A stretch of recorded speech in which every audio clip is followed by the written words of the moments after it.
The trail of the 3rd Army and the 19th Tactical Air Command of the 8th Air Force is marked by more than 40,000 white crosses.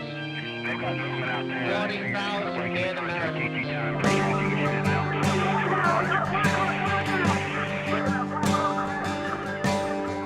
We were young and soldiers called to dedicate our lives in the name of God and country. Do what's just, boys. Go do what's right. A hot band of brothers waiting on our chance to add one more page unto the victory dance. Here am I, Lord, send me, send me. Victory lies in the spirit of the lives of the men who died for me.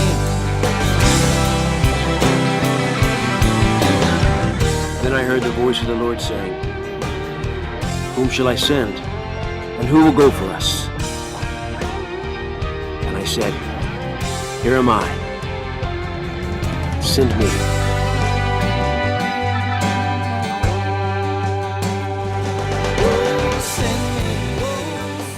This is Michael Broderick, Marine Corps veteran, actor, and Gallant Few board member.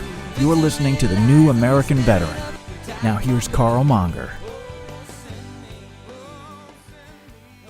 Today I'm proud to bring to you a video recording of Fiske Hanley II, World War II veteran, former Japanese prisoner of war, and author of Accused War Criminal, a book which details his World War II experiences both as a pilot, being shot down in his B29, and being held as a prisoner of war in Japan until the end of the war. He spoke at the Metroport Veteran Association Monthly Veteran Breakfast, which happens the second Saturday of every month at 9 a.m. at Meet You Anywhere Barbecue in Trophy Club, Texas. The gathering is open to anyone who wishes to attend. Metroport Veteran Association is sponsored by Gallant Few. You can find more information at gallantfew.org or on Facebook. Look for Metroport Veteran Association. When he began his aviation career in the Army Air Corps, he was a strapping 5'10", 175 pounds. And just if you remember that, we'll talk about the difference of what happened when he was released from the prisoner camp. On March 27th, 1945, on the 7th mission out of Tinian, as a part of the 504th Bomber Group, his B-29 was shot down. The Super Fortress took a direct hit and caught fire, and the 10-man crew, only 2 survived out of that 10-man crew, Fiske and his friend named Al Andrews, and they were both captured by the Japanese, and that's when their hell on earth began.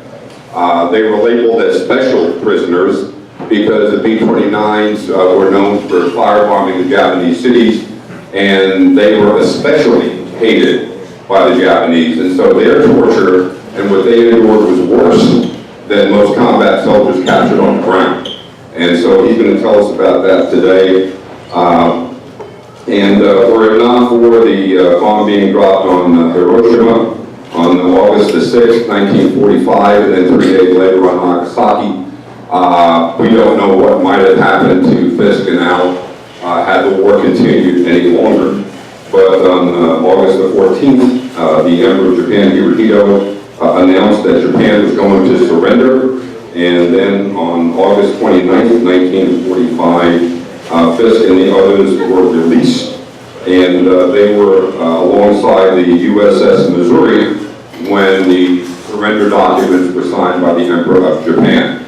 And not only that, but if you've ever seen the movie Unbroken, came out in 2014. The story of Louis Zamperini was based on a book written by Laura Hillenbrand, and she has declared that it was Fiske's story as an inspiration in addition to what Louis went through that was key to making that movie. And I understand from talking with Fiske that he was actually in that movie. So he not only that, he was at a Hollywood premiere when Unbroken was released, and he was a guest of honor at that release ceremony. So, ladies and gentlemen, we have a hero beyond description who endured unspeakable horror, came back and has continued to serve our country and build airplanes to fight off our enemies that have faced us throughout the generations. And he's still living here in Fort Worth and still serving us today. And I'd like to, with great honor and pride, introduce to you Fiske Hanley II.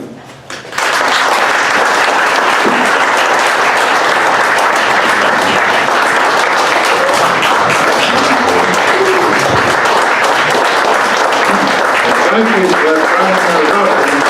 I'm honored to be here. And I won't say I'm a hero. There are millions of heroes in World War II. But I'm a survivor. That's what I'm going to tell you about. And you got an overview of what I'm going to tell you. And I may sit down if I get tired. So I'll be 98 next month. So you'll understand. But, okay. Well, you heard that I graduated from high school at 38, so that's past. But I went to Texas Tech, and I was out there. I was a senior in the fall of 42. Yeah, 42. Maybe if you hold it just a little closer. I was doing real good out there as an aeronautical engineer. And I got this official-looking letter from the military saying, "Greetings. You have been selected to be in the military." And so I thought, my God, I'm a senior and I want to graduate. So I went down to Army recruiting there in Lubbock and found out that I could become an aviation cadet, engineering type, because I was an engineer. And they would let me graduate and get in the service. So I signed up for that. Went back to school, studied hard, and graduated in 44, and went down, hadn't heard from the Army, and so I went down to recruiting, and I said, when am I going to get called? So the sergeant down there said, here's your orders, here's your train ticket, and the train's waiting over there. So I went down on the train, and the ticket said, go to Boca Raton, Florida. So I don't know where that was, but anyway, I went to this beautiful club down there, and there were 700, right at 700 cadets down there. There were 3 types: engineering, like me, communications, and weather. So we cadets, those of you who've been in cadets, you know how all that is. That's hell on earth for a while. And so I spent 3 months down there learning all about the military, and graduated. And we about ruined that club, I'm telling you. College everything and washed it down and so on. But anyway, that was the end of that. Then I went to another interesting place, Yale University up New Haven, Connecticut, where I was there for 6 months, learning the maintenance office, maintain airplanes. My background fit into that real good. So towards the end of that training, they picked about 20 of us out of the engineering class and said, you're going to be flight engineers on B29. And we said, what's that? Because we never heard of B29. They hadn't been flying yet or anything. They had decided that the B29 needed an engineering track to do a whole lot of things about airplanes. So that's how it became flight engineer instead of a safe on the ground maintenance officer. So, but for you ladies here, something interesting up the gate. Captain Glenn Miller was up there with his, he was headed to all the Air Force planes. He had some of the best players in there, and so they played for our lunches, our dinners, our parades, and our dances. New Haven girls really like to go to little dances, so we did quite well. Get that worked out good. So I graduated from there in February of 1940. Let's see, I'm trying to keep my years straight. So anyway, went from there up to Seattle, Boeing. 3 months up there, learned about the B29. And it just started flying when we were in that 3-month period up there. And Eddie Allen, their chief pilot, and his whole crew got killed. They crashed into the ground, and that didn't hit too well with us. And we're wondering about this airplane. Of course, it had not been debugged. It first flew when we were going to Boeing ground school up there. So we learned all about the systems and so on. The flight engineer ran the engines and all the systems on the airplane and so on. So after 3 months, we knew everything there was. The B-29 was flying more and get delivered to the airport. But hadn't flown in one yet, but we worked on it. So from there, for 3 months, we went down to Lowry Field, Denver, where the flight training for B-29 took place. No B-29, B-24s, B-17. So we go to class one day, and the next day we go fly in B-24s and B-17. And so we learned, they had flight engineer stations in the B-24 bomb bay. That's what we flew when we flew like this. And we learned how to start engines and all that kind of stuff, put out fires, keep the electricity running. And during that session there, the class, which was flying, we were in school, crashed in a B-24, turned over and burned up and killed that whole half class. So that's not looking too good for flying. So anyway, finished up the flying training there, and I was sent, we were sent, those of us that were still there, to different bases. And my base for flying, fighting the war, was up in the middle of the cornfields in Nebraska. Harrington, let's see, that comes down a little further. Fairmont, Nebraska, a little bitty town out west of Lincoln, about 60 miles. And here they had a bunch of B-17s out there, no B-29. We started flying like we're going to bomb Japan. And flew all over, dropping bombs, shooting guns, so on. And so we finished up there after a few months, let's see. We finished up there just before Christmas in 1944. And let's see. So a few B-29 showed up. And you ladies here, this is interesting. Guess who flew the B-29 from the factories? There are 3 factories in the United States to the bases where they were taken over by the Air Force Flight Crew. The WAPs, Women's Armed Service Pilots. So they flew a couple of B-29s in there. We started flying them, and we're good. Got checked out, and now we're ready to go fight the war. This is the 504th Bomb Group up in Fairmont, Nebraska. Had 3 squadrons.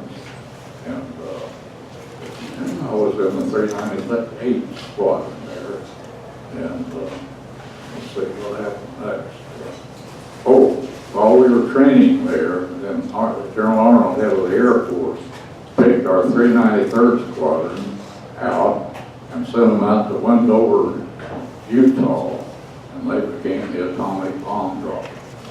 We didn't know that. It was a secret project. We used to get letters back from them, and they said they were going to end the war. They didn't know how, but it was a secret project to take care of that. So we know about the atomic bomb out there. So he was, Tibbets came over from England on orders, and he was head of the 509 bomb group out there in Wendover, and we had our 393rd squadron. So he picked the best squadron in the whole Air Force. 391st. That shows the quality of the 504 bomber. We were very good out there. So we finished our training and 2 squadrons, and then let's see, just before Christmas again, we were sent down to Harrington, Kansas, which is the aerial port of embarkation, got down there, and my crew, 11-man crew, and so whatever we did on this crew, there wasn't any rank. I was a second lieutenant, and we were just one happy family. We partied together, trained together, flew together, and everything, so that was good.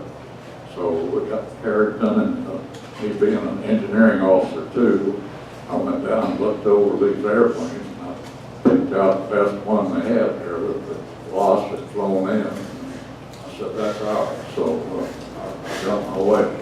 So we got a real fine B29 and flew it a couple of times, and now we're ready to go fight the war. So we loaded up. We had our squadron operations officer, a major, and he flew over as part of our airplane. And we flew from there out to Sacramento, made the field out there, and that was our aerial launch point for the Pacific. And so we launched out of there and flew to Hawaii. And when we got to Hawaii, here I am, the flight engineer in charge, keeping this airplane flying, and engineer. And by the time I got the engine shut down and climbed out, there was about 100 mechanics swarming all over all the engines, tearing the cow and all, in Bombay, working, fiddling. And when I got the crew chief out here, I said, who's in charge of this? I said, what in the world? This airplane is ready to go fight the war. Get these people off of there. He said, Lieutenant, get out of our way. We're rebuilding the airplane so we'll fly. But I got outranked by the sergeant. So guess what, folks? We got a 2-week vacation in Hawaii. I want people to rebuild that airplane. So that was good. So then, let's see, we took off from Hawaii, and in Hawaii, a fellow went to Texas Tech with me. He was on the general staff, and he had heard that we were going to be based on Tinian. And I said, where's Tinian? Well, this man on the general staff, he says, it's over in the Pacific somewhere. That's all he knew. So we, Mariana Island. So we took off the island hop and fueled up with B29. We had to be careful with fuel. It drank fuel pretty bad. So we flew an island hop. So we got to, and major up ours, it said fly to Saipan. And we didn't know where Saipan was. But anyway, our navigator found out where it was. And off we went and got there and landed there on the, got there on the 12th of January, 1945. And of course, we'd been told we were going to be on Tinian. So when we landed, the high-ranking officers there took over our airplane, major, and of course, my airplane commander was a second lieutenant, just like I was. And so we lost our airplane. They had so many losses from bombings and shooting downs and all of that they needed more airplanes. So I had especially prepared with all the help I could get. This airplane was pretty shine, ready to fight the war. I mean, we were proud of that. And here we lost it. Frank was not keep. So we were loaded on a war order B-24 for 3 miles over the Tinian Island. That's when we arrived on the 12th Yeah. And then we started flying practice missions to practice places like Truck Island, which is a major Japanese naval base. And we practiced bombing. We bombing the ships down there, sank a couple of them. That was good. Of course, B-29 had been flying in China for a couple of months in the fall of 1940. That would be 43, 44. Yeah, fall of 44, and flying high altitude to avoid the Japanese defenses, and carrying B29 could carry 20,000 pounds of bombs, but they could only carry about 4,000. It was 1,500 miles from Mariana Islands to the Japanese mainland. So, and they didn't know about jet stream winds then, and they were not hitting anything, not doing any good. And when they head of the 20th Air Force, B29 to 20th Air Force, was catching the devil and not ending the war like they were supposed to, not hitting anything. So the planes are not doing good at all. And here we start, we're doing the same thing, high altitude, and not hitting anything. So then another practice mission came up to bomb Iwo Jima. And we bombed Iwo Jima on the 24th of January, about our mission number 3 or 4. And we missed, we were aiming at the main Japanese airfield there, and we missed it by 2 miles. And that's when jet stream winds were discovered. That's when they found out about them. And the Garden bomb site, as good as it was, couldn't cope with these 100, 150, 200 mile winds, and we missed it by 2 miles. Flight is here, I sat behind the coconut back with him, and I could look out the window, and there's Iwo Jima down there, and the airfield's way the heck over there, a couple of miles, and our bombs, 80% of them are out in the water, and they kill a lot of fish. 20% of them hit this sandy beach down there, and I see that, and I thought, this is nothing. Didn't do any good at all. And so that was our one of our practice missions, and we're wondering what LeMay's going to do about this. And that's when he decided, there was about a week or so lull in there, to figure out what he was going to do. That's when he brought us down, and they set up the bomb Japan out of the war. We hit 4 Japanese cities, Tokyo first, March 9th, 1945. And we burned up 1/3 of the city and killed over 100,000 men, women, and children. And that's when the war began to end. So we bombed Tokyo, Nagoya, Kobe, and Osaka. I was on 3 of those missions. Folks, that's when the war really began to end. We were carrying full bomb loads, 4,000 to 6,000 feet. And that's when the war began to end. And so that's about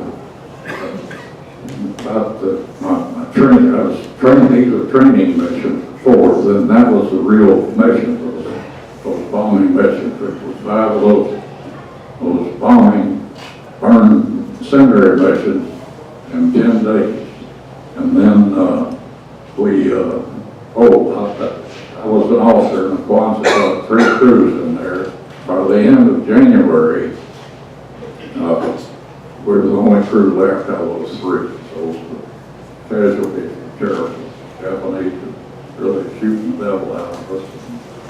So that's war. So we began to wonder, well, how are we going to do it? So a cinch mission came up, which was to drop naval mines. We carried 12 1,000-pound naval mines to mine the main waterway between Kyushu on the south, Honshu on the north, main islands of Japan, and block those waterways. And my crew, the 504th, led all those mining missions. And folks, I'm going to tell you something, that the 504th and that part of the 509 bomb wing, which we were part of the 509. Catering. 313 wing, excuse me. And so we were really doing all the good there with these incendiary missions. But this was a cinch mission, got to dropping these mines, no flag fight, no fight. But the Japanese had broken our naval code. They'd broken all our codes. They knew the Japanese, I'll tell you about the Kipi-Tai, their intelligence service, they were in charge of all these special prisoners. B29 prisoners shot down over Japan were not regular prisoners. They were special prisoners to be tried and executed for killing women and children. Got one half special prisoner, got no medical attention, only one half regular rations, and special treatment by these Kipi-Tai guys. But I was an engineer, and the Kipi-Tai interrogators, well, I get into getting shot down. Okay, so I'm back in the Shimonoseki Strait, dropping on this Cinch mission, but the Japanese had broken our code.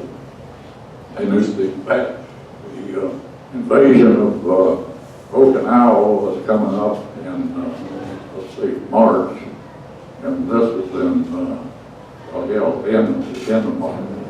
And this 7th mission was on the 27th March, 1945. That's when I got shot down and captured. And the Japanese units of the Japanese fleet were moving through the Shimonoseki Strait right under us when we were dropping these mines. And these mines had to be located very accurately so they could be swept before our invasion could take place. So we were putting these really accurately. We were only at, let's say, 5,000 feet of those mines. And we began dropping them, but and as we, and this was at night, and as we flew into that area, we could see searchlights and airplanes getting shot down, so this was not a Cinch mission. Well, there's a whole Jap fleet down there where we're doing all of this. So we went in there, we did get our mines out, and we were right over the Japanese battleship, the Yamato, bigger than any battleship we had. Had 18-inch guns where we just had 16-inch guns on our battleships. And the big Yamato honed in on us with their searchlights and set all 4 of our engines on fire, bomb bays on fire, our scanners, our gunners, and so on. Told me I could look out my right-hand window there and see engines 3 and 4 on fire. And we were in bad shape. My job was to keep those engines running, to get out to sea where the Navy had flying boats and submarines, pick up crews that ditched down there and bring them home. So I'm hoping I can get out there, so I'm keeping these engines running, and I know they're all 4 of them are on fire with bomb bay. The navigator sitting across from me at the forward cabin made motions. He wanted a fire extinguisher beside my station. So I took it and gave it to him. He went back behind the gun turret there. I couldn't see the entrance. So there's only 2 ways to get into the forward cabin, through the bomb bay or through the nose wheel hatch, which was right beside my station with a door. But he went back there, opened up the door into the bomb bay, and flames burned up him and the radio operator right there by that door into the bomb bay. And flames came in and I couldn't breathe. So I know we're in bad shape with the airplane on fire, and I can't get out through the bomb bay, and I open the door to the nose wheel, and there's a wheel, and it's electrically operated by wires coming through the bomb bay. As an engineer, I know that there's much chance of that nose gear going down, so I'm stuck. So all I could do is keep those engines running, which I was doing. And when I opened the door, the plane went back into the bomb bay, and so I could breathe, but I don't know what to do. The interphone gets shot out, so I really don't know what's going on except what I can see. So then, folks, the nose gear went down. Wonderful. So now I got a way out, but I can't bail out until somebody tells me do it, like the airplane commander. And the interphone shot out, so a figure from up front, I don't know who this is, comes up and bails out, and I know it's time to go now. I don't know who this is. There are 3 people, bombardier, the pilot, and the co-pilot up there. But I know it's time to go, and the door slams shut, flames again. So I'm reach, open that door up, and bail out. Now, what do you do when you bail out an airplane? I reached for my rip card, and it wasn't there. I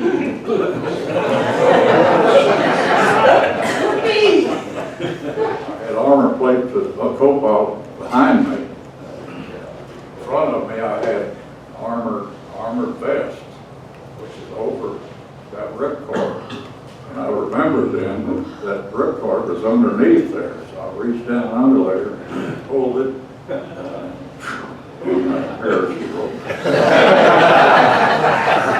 So now I'm floating down over Japan. I don't know how to surrender. No one had any feedback as to whether you can take it prisoners. So I'm coming down.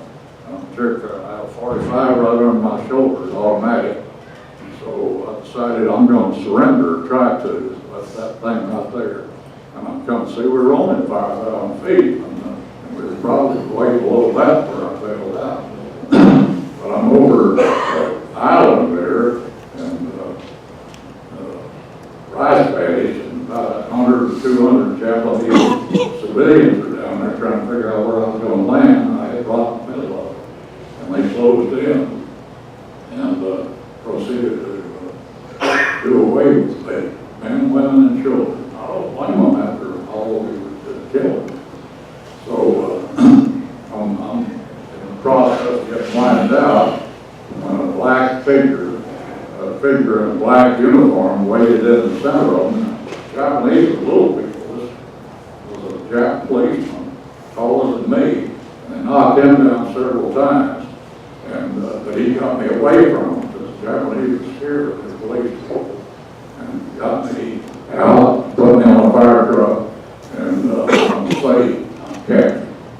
So they took me into a little bitty Japanese village, Ueki, I found out after the war.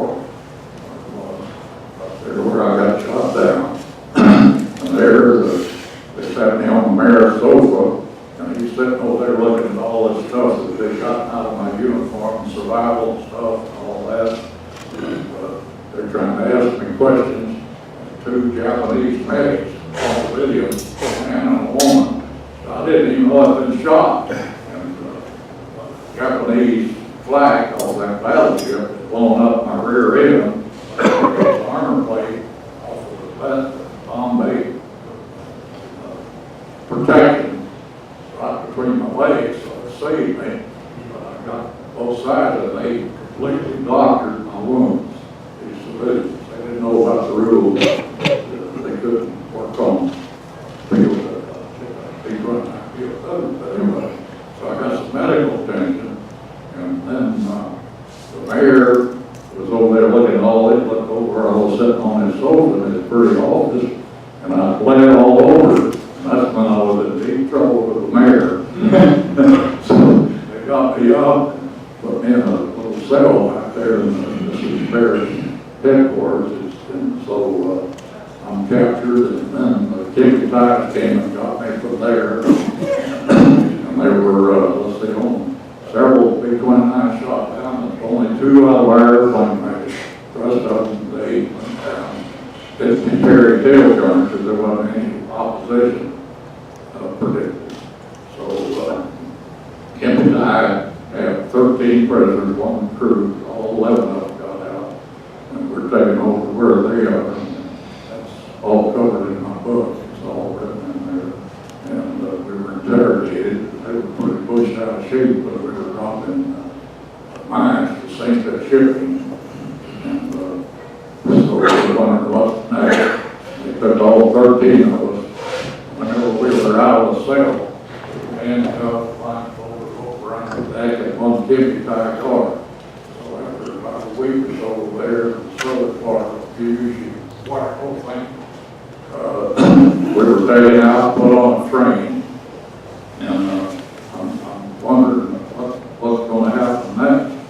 So, and say we're on the southern part, southern Kyushu, and that we didn't go over any bridge or anything, but they had a tunnel over there. I didn't know this, so we're going up the coast, and I'm wondering about our Navy off the coast, shooting up trains and everything else. Here we're coming up there. 600 miles to Tokyo, and so we were going a long way. It took 3 days to get up there. These Kempis, all of just 13 of us prisoners and 14 Kempis, prisoner commander. And so we finally ended up in the city, which is Tokyo, put in Kempi-Tai headquarters there. And all these bad Kempi-Tai, that's what Campbell there's one Kempi-Tai there that kept all of that bad part the movie showed. And we were put in a dungeon, all of us special prisoners in downtown Tokyo, right across the palace and the Emperor's palace. We knew there was an order out from the Air Force, don't bomb the Emperor's palace. Guess what? Somehow or other the flames spread from outside the palace across the moat and hit burning down part of the Emperor's palace. So, and here we are, we're welcome bombing raid, they're going to kill us anyway, they told us all that. And I got the parachute and so on, so no medical attention. And I weighed, stove here, I weighed about 170 or 80 pounds. And then when I got weighed after I got getting ahead of myself. So after 6 months in prison there, the Emperor, atomic bombs, 2 of them were dropped March 9th, and March 6th and March 9th. And this is March 27th, when the Emperor surrendered on March the 14th. That's when the war ended. That's when we were taken out of the dungeon and taken up to Tokyo. Turned out to be Tokyo. And so here we are up there in Tokyo, lived through all of that up there. And the war is with the Emperor surrendering on March the 14th. Yeah. And then I'm up there at Camp Amori, this beautiful prison camp to us as compared to the dungeon. And the movie Unbroken paints it as such an awful place, but it was like Boca Raton Club we got out there. So we're making do, no more fighting. Navy and Marine fighters are flying over and dropping all kinds of food, candy, and cigarettes, and the guards in the prison camp, Camp Amori, are fading away, and we'll wonder what happens next. So we know that there's no shooting, so the war's over, and that's good. And then on the 28th of August, the Marine fighter flies over, drops a rank with a note on it saying, tomorrow you will be liberated. And we can see a whole bunch of ships out in the Japanese harbor where Camp Amori is. And those are Admiral Halsey's 3rd Fleet out there. So we didn't know where, but we knew these airplanes, our airplanes, were nearby. So we have this note that's going to be liberated. So next day, we were all dressed up as best we could. I got my first bath when they took us out there to Camp Amori. They stripped us down. Hadn't had a bath in 6 months. And we were happy to be out there in the ocean splashing around. I wish I had a picture of that. Anyway, we're happy. So we're all dressed up as best we can. Could be. And then a beautiful sight took place. There were about 6 landing craft, Navy landing craft, with the meanest looking Marines I've ever seen in my life. I seen putting in there in the bay and the dock, and each one of those landing craft are carrying that flag right there floating in the air. And that's the most beautiful sight I ever expected to see. Man, wow. Okay. So, I was badly wounded still after 6 months. About 20 of us were real badly wounded. Had about 700 American, Allied prisoners, Australians and everything, in Camp Amori. About 20 of us were the worst injured. So they took us out to another beautiful site. On one of these landing craft. We went up had this beautiful white ship with a great big red cross on the side. I saw it, and I started climbing up this gangplank, and I saw another beautiful sign. Navy nurses. Wow. That worked out real good. So they scrubbed us, examined us. The Navy doctors who were the first prison camp liberated in Japan. And so at one camp, there were two camps. One said, feed them anything and they'll die happy, or feed them on a starvation recovery diet and we won't lose as many. So the people at one said, feed them anything and let them. So we fed, ate, Navy eats better than the Army. Over the rail, back and forth. So there I am. I'm rescued, and from there I got moved over to a attack transport Navy, and that's where the editor of the Dallas Morning News was on there looking for his son. It was a submarine captain who actually got lost. But he asked me, "Does your family know that you're gone?" I said, "No." He said they will within 24 hours. So Decent was his name. He got my family notified. That's good. So then I was taken from that ship over to an LST, and that's what they told you here in the introduction, that we were within about 100 yards of the USS Missouri when and this is something else I want to share with you. MacArthur said no prisoners can be liberated until I signed the peace treaty. And Admiral Halls, they said, to hell with MacArthur. So we got liberated on the 29th of August, and MacArthur didn't sign the peace treaty until September 2nd. So we were saved by the Navy. Right?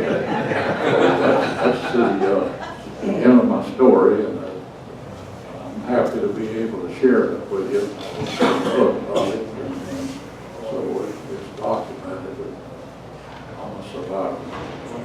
And in my book, I look at it every now and then. A couple of years ago, it came out in '97, and I noted 14 times in there that I faced certain death. I was going to die. And I made it just 14 times. So for some reason, here I am.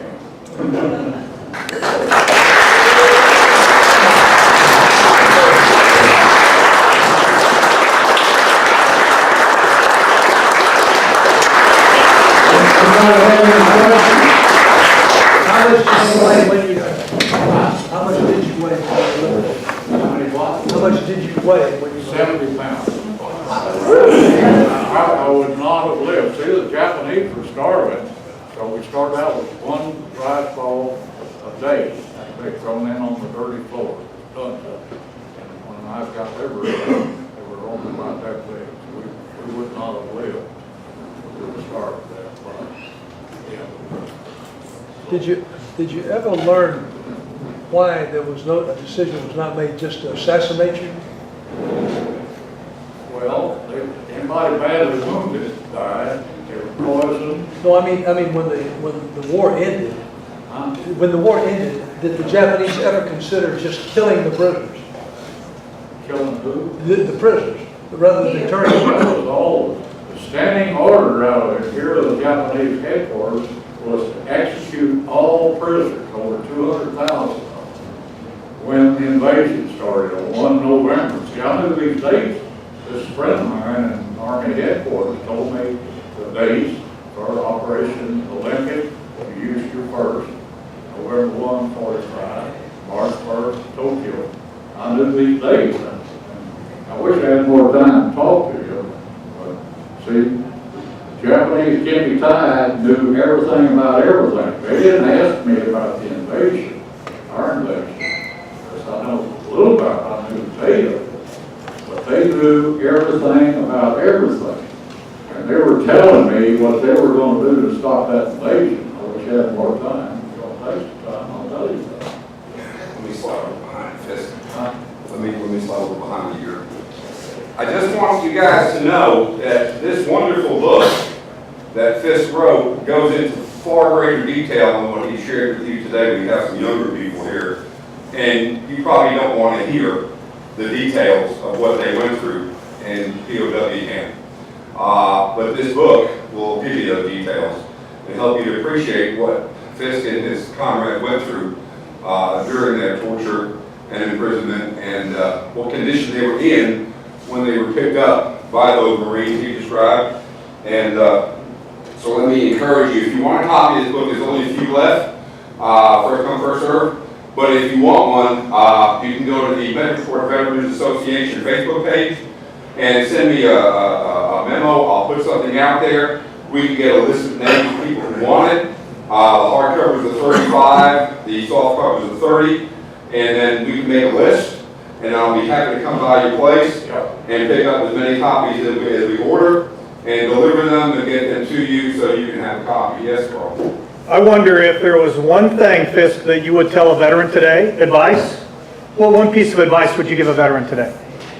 About transitioning. What piece of advice would you give a veteran? Jim, can you help him? He can't hear me there. What advice would you give a veteran today on service and your experience of recommendation? Transitioning. Or transitioning back to the civilian life from the war zone. Well, that was before anybody knew about post-traumatic stress. So when I came back, I couldn't sleep. It was my fault. So I took my old college typewriter on top of my man upstairs with me. And I typed a few pages a day. And so I typed it one way. I got all through, I put all that in a folder and put it, I didn't talk about it until after I started writing the book. Until I published the book in 1997. Yeah, so that's a post-traumatic stress turned on, and I did probably the best thing that I could about doing it. It worked. Okay. Nice, thank you. Anybody else have any more questions? Veterans, will you please rise? And let present, come. Order, come. Thank you.